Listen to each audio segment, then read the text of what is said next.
101 experiences. What is it? An organization dedicated to creating tourism experiences and promoting Northern Ontario. How or what? By creating inspiring interviews. Having worked myself in the tourist industry, I will introduce you what are my favorites. Are you ready now? Here are my inspiring interviews. Hi again. First of all, thank you to the NISCA Center of Leadership in Northern Ontario for financing those inspiring interviews. And my name is Nick Jodin-Amour, and we have here the wonderful Gordon Balls, my friend. I can call him my friend, I think so, after all these intense experience we did together.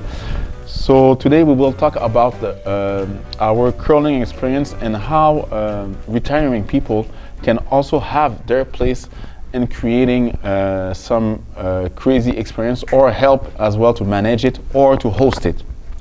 So welcome here, Gordon. Thank you, Nick. So we met through the curling at the curling club through my curling experience as well.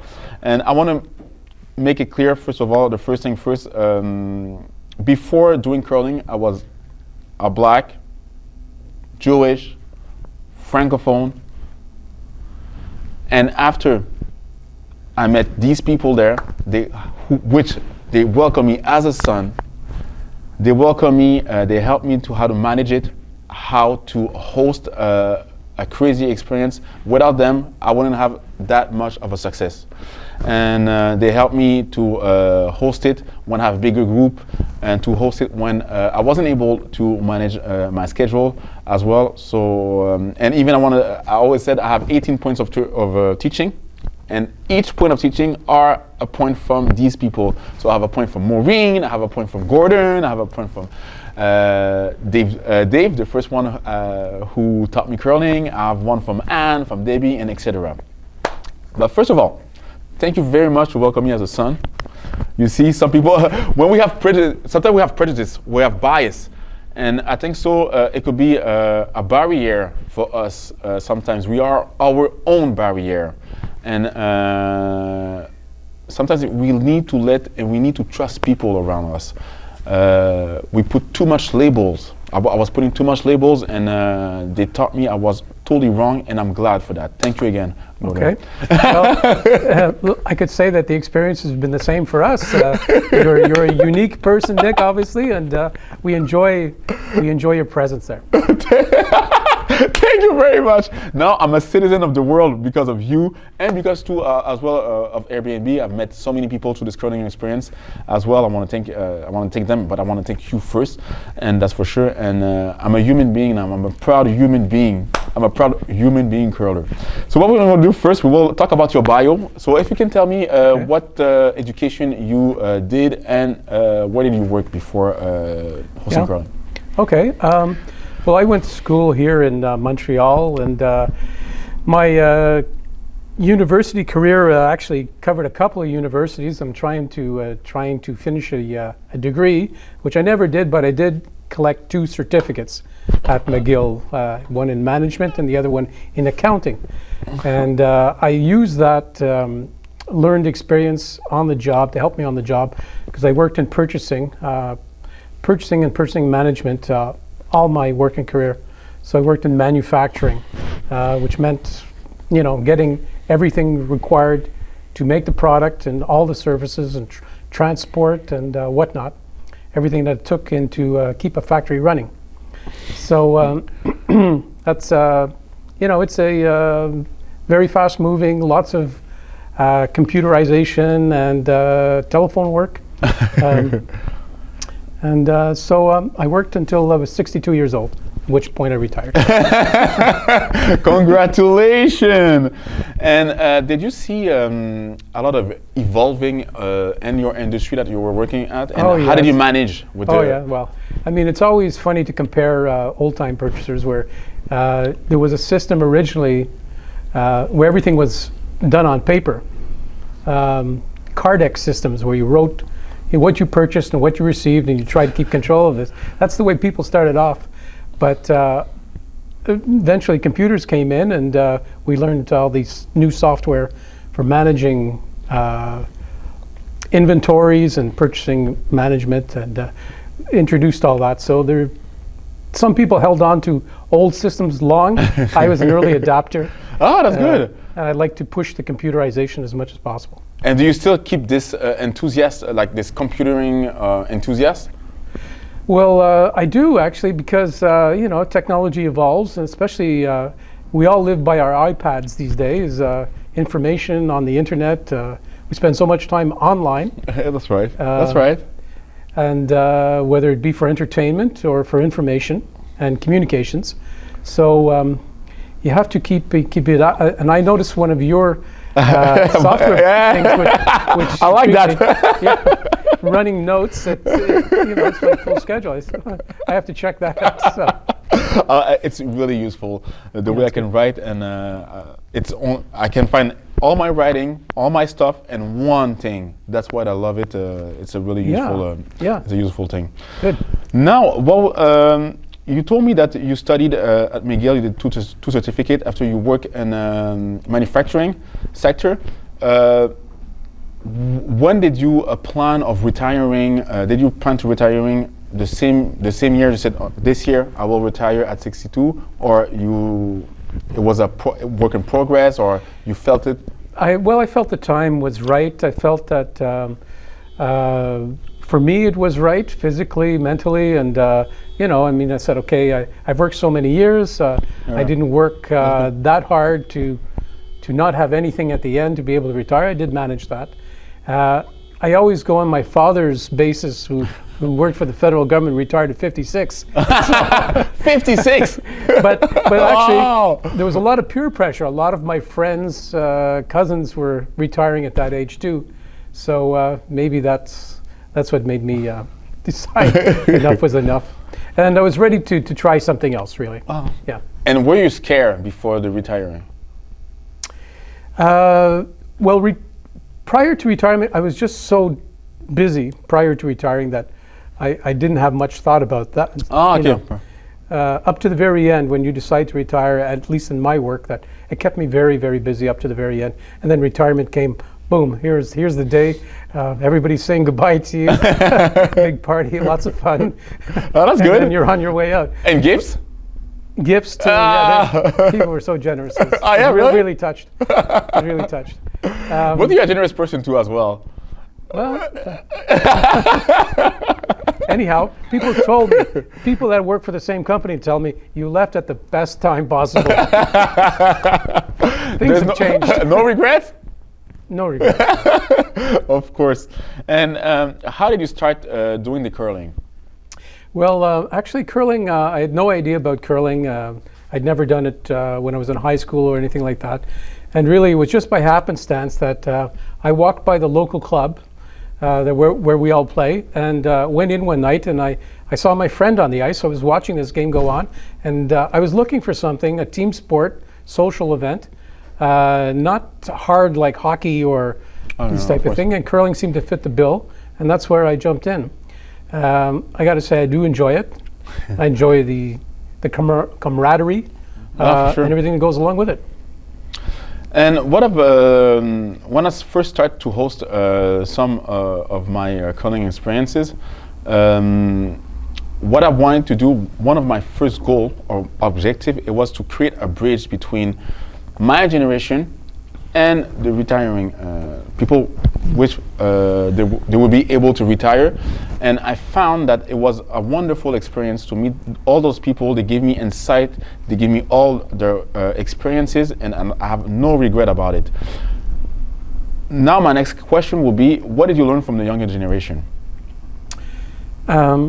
Younger generation, well, I have two daughters. One is turning 30 April 1st. Congratulations. Yeah. And the younger generation always keeps you fresh, keeps your thinking fresh, mentally, how they are thinking, how they're interacting. So, when you're retired, you just can't, ossify, turn into dead wood. You have to keep fresh. Young people of all ages keep your mentality young, and so that's the idea. There's a different generation. They're on the move quite a bit more. Okay.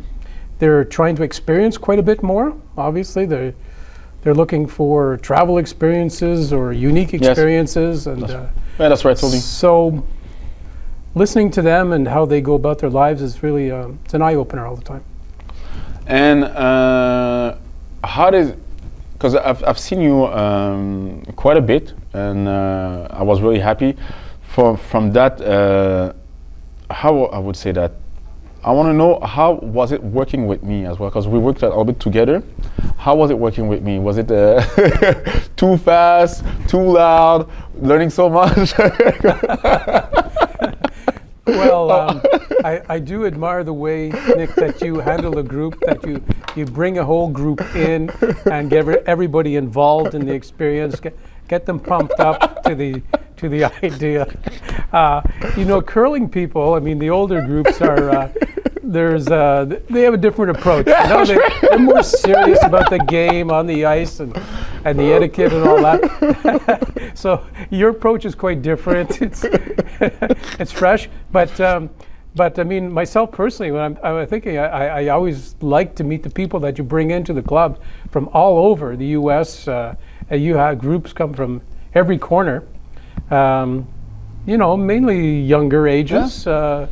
Some older ones sprinkled in there, but mainly young tourists that are coming in looking for an experience in Montreal, and they pick up the curling as one of the things to do. So it's always interesting to see these people and the fun that they're having. And I was amazed to see because before I was a little bit scared to bring people, but to let people talk to even the people over there, and I've never put guidelines and everything, and I never had a problem. People were always welcoming. Even giving my speech to them sometimes. I was like, oh my God, that's beautiful. I liked it. They took it as if it was their baby. So I got all the support from the club. I'm always amazed. I will be forever grateful for that. Well, just let me say something about that. I mean, the idea is that we're receiving people, and they could be Americans, they could be from whatever country, and we've seen a few different ones, Singapore and so on and so forth. Always amazing. But I mean, in truth, we are welcoming people. We do our best to welcome people. It's an excellent job. You're doing an excellent job. Before the break, I will ask you one last question. For you, how do you feel working after retiring and hosting groups like that? Yeah. How do you feel about it? I feel great. I mean, that's all part of what I'm saying is try to, you can't cut yourself off when you're retired and just say, I'm staying home and doing nothing. Or, you have to get out and get into new experiences. Keep it fresh, keep your mind working, meet new people. So for me, the Curling Club has offered me that opportunity. And by extension, the people that you bring to the club. So generally, in terms of retiring, I think that's what's recommended. And that seems to work for me as a new community. It's not the only community that I'm involved in, but that's what keeps retirement interesting. Perfect. Thank you very much. We'll take a break, and we will be back in a little bit with some more questions and some cards for the 3 questions. Very good. Thank you very much.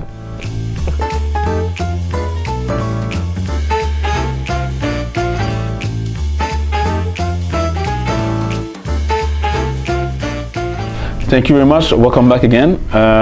So we will play this famous game from Happy Tears, one of my dearest friends, that you will meet further in the podcast with another show.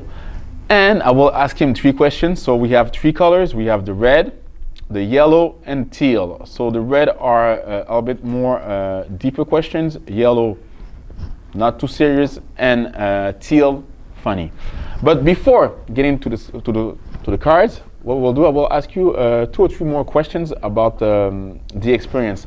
Mm-hmm. When I want to talk to you about you hosting with me as well, because I wanted for sure you to host it with me as Peter and Maureen, 3 other of his friends, and I call them my friend as well. I wanted them to host like at least 8 or 10 times a week. And I love his answer. I said, no, it's too much for me. It's only 2 to 3 times.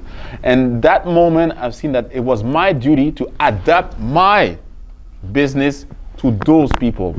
When I say those people, they are more important for me than anything. That's what I mean.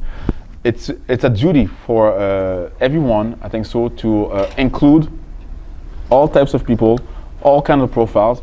And it's not always about the profit as well. It's about the human being behind. And if a person is vulnerable and can say by themselves, it's too much for me, it's okay. And it reminds me my first goal. The goal was to create a bridge between retiring and the younger generation. And I was happy that you told me that that was off limit. It's too much for me. I need that, and I need you. I need you more than anything. I think so. That was really great.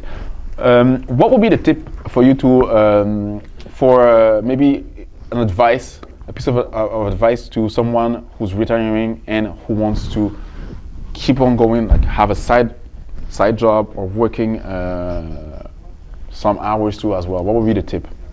Yeah, in terms of people that are retiring, if I had to give any advice, as I said before, is to try to keep involved. Find a community, find an interest. There's many ways to find all that information now to link up with what your interests are. And really, it's just to go out there and put yourself out there, and you'll find a good group of people and have fun with them. It's all about fun. It's important to get out and socialize. I mean, for mental health, especially after this pandemic, everybody knows what isolation feels like. It's good to get out and connect on all levels. And in terms of people that are looking for sidelines, that's I can't really say how to find a sideline and create a sideline. Other than hopefully you'll stumble across one that suits your needs, and you'll find that you take it up part-time, and it will be interesting. Thank you very much, man. Thank you very much. So we'll go to the cards now. Sure. Perfect. So I'll pick up one for you, and I will read it out loud. So we will start with a teal. So the first question is there someone who changed the trajectory of your life?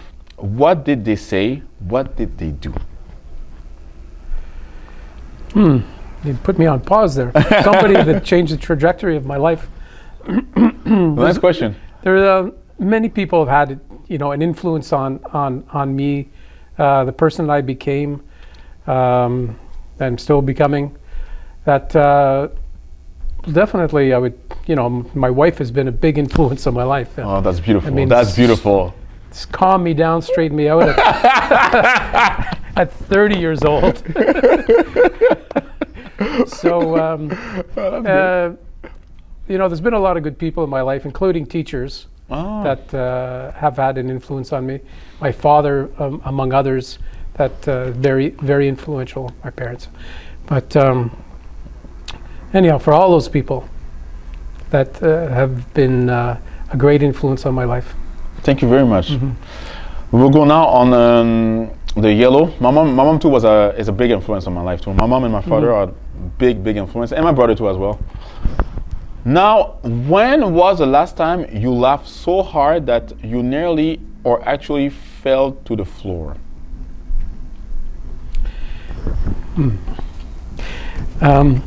My older brother is quite a comic. He's kind of unfiltered, so things come out. He always reacts to things in a different way, and so I can't remember any one particular time. But I like to get together with him because he cracks me up, and he always gives me new material that I incorporate into my jokes, because he's very humorous, very funny, different point of view. Is he playing curling as well? No, he lives in Ottawa. I always wanted him to point him towards curling, say it'd be good for him. But we do get together in golf, and he's one of those very vocal golf players that when he misses a shot, everybody on the course knows it, and he does that quite often. Bit of an embarrassment, but it's your brother. Yeah. Thank you very much for this sharing. Now, last question here. We'll go with a red card. A little bit crunchier. What do you think you are afraid of? What am I afraid of? Yes. I'm not afraid of a lot. I have some worries. I have. I'd like to see my 2 daughters succeed in life. One has spent time trying to catch up, get more education so she can insert herself into the workforce. So that's one of my preoccupations, and I think she's done a marvelous job over the last year studying and is ready to re-engage in the workforce. She was waitressing and so on before, and so there's not much happening in that industry just yet. Yeah, that's right. It's all on pause. So I'm looking forward to that. I just hope everybody stays healthy. It's been a main concern for everybody this year. This virus has really hit people to their core. I'm a little bit more easygoing, but for instance, my wife has taken it very seriously, and other people that I know. I hope that people will be able to overcome their fears of this virus once the vaccines have taken root, etc. That we, get back to the life the way it was. Thank you very much. Okay. Thank you very much. So we will end this interview, but before ending, I will remind you that you can do whatever you want.